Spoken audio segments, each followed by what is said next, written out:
Hello, this is George Hutton, and you're listening to the Mind Persuasion Podcast. Today we continue our study of Money Brain. For more information, please visit mindpersuasion.com/money-brain.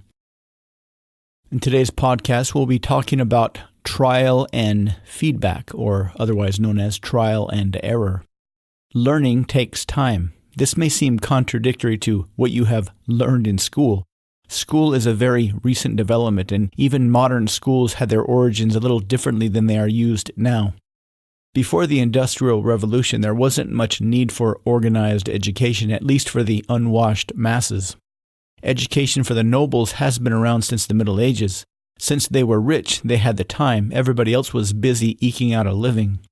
Normal folks might have learned a bit during Sunday school, but since this was before the Industrial Revolution, people didn't have that much time. Once they developed factories, mass production, and unlocked the energy and fossil fuels, they realized that education was needed. But why exactly was it needed? What did they need to teach kids? One thing they did was to teach them things they needed to help them learn the new types of jobs they'd be doing. Basic science and mathematics, for example. Another model of mass education, the Prussian model, was that it was not meant to educate, it was meant to sort. They'd put all the kids through the same system, and they found it was perfect for sorting kids into the appropriate professions, soldiers, aristocrats, technicians, etc. Even in the early 1900s, the model for education was one of sorting, to find which large percentage of the population would best be the blue-collar workers and which would become the cream of the crop. Even today, we can sort of see this model being used, even if it's not the intended purpose. The official story given to us by our rulers is that school is supposed to raise everybody to the same level. Another model is that businesses treat school as a kind of free farm team system. Since large corporations don't pay much in the way of taxes, they essentially can scoop the top 5% that our educational system produces. For them, it's the perfect system to help identify the very best workers so they don't have to. Schools don't teach. At their best, schools help us to prepare for the world of working. They don't really teach us anything. Plenty of college graduates today are saddled with the debt they may never pay off. They were sold a bill of goods that sounded fantastic. Borrow some money, learn some skills, use those skills to get a job, and then use the proceeds from that job to pay back the borrowed money. This sounds very much like good debt, the productive kind of debt that will eventually pay you back far more in the future. However, this doesn't work if you borrow $50,000 to study art history. Unfortunately, the organizations who came up with this student loan system were very, very clever. They sold it to Congress as a necessary system for the future. They convinced them so much that Congress would be liable if the borrowers, the college graduates with $50,000 in debt working at Starbucks, couldn't pay them back. But we are getting a little off topic here. The main point of this episode is that learning, the kind that will build invaluable money-making skills, doesn't come from a book. It can only come from experience. Null Hypothesis. This is a statistical term that means you want to assume there is no difference. It is a way to help scientists be honest, so let's use this technique, sort of, to make sure that it's not really possible to learn money-making skills from a book. Let's suppose there did exist a book, or a set of books, that taught a way to make money. And these books were so filled with money-making information that all one had to do was to read and understand the books. And then they would be able to get out and make money. If that were true, then nobody would be broke. All it would take would be for somebody to read and understand the material, and they would be able to make money. Even if some books did exist but were kept highly secret, they wouldn't stay secret for long. It could theoretically be possible that there is a very powerful, very secretive collection of people who have very secret knowledge about how money works, and that they are purposely keeping it from the rest of us, but that's not very likely. Too many people are making too much money in very silly and simple ways for this to be true.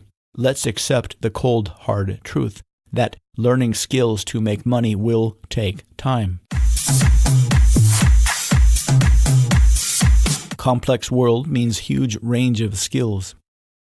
Think about it this way. The world is globally connected in ways that it has never been before. This has nothing to do with popular dichotomies of globalism versus populism. This only means that there is a huge potential of products and services that you can create and sell or help create and sell to a global audience. You, or a company you might work for.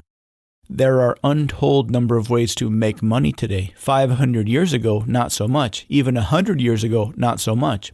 And because the economy and more importantly, technology is changing quickly, even if there were a secret textbook on how to get rich, it would be very outdated.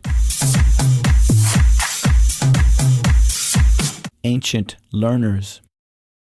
Let's imagine we are kids who lived 1,000 years or so ago. Let's imagine we lived in a relatively peaceful and stable society so we didn't have to worry about raiders coming in and killing everybody.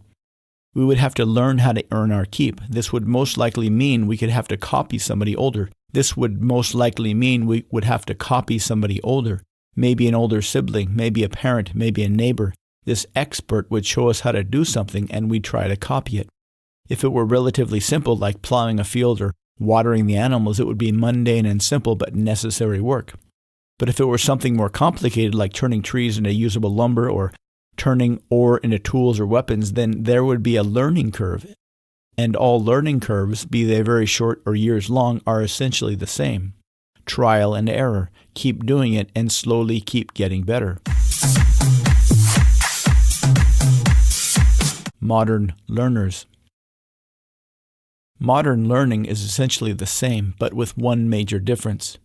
If we can imagine a somewhat difficult task like finding ore, smelting it, turning the raw iron into a usable tool, it would take a while. We might need a year or so before we became experts.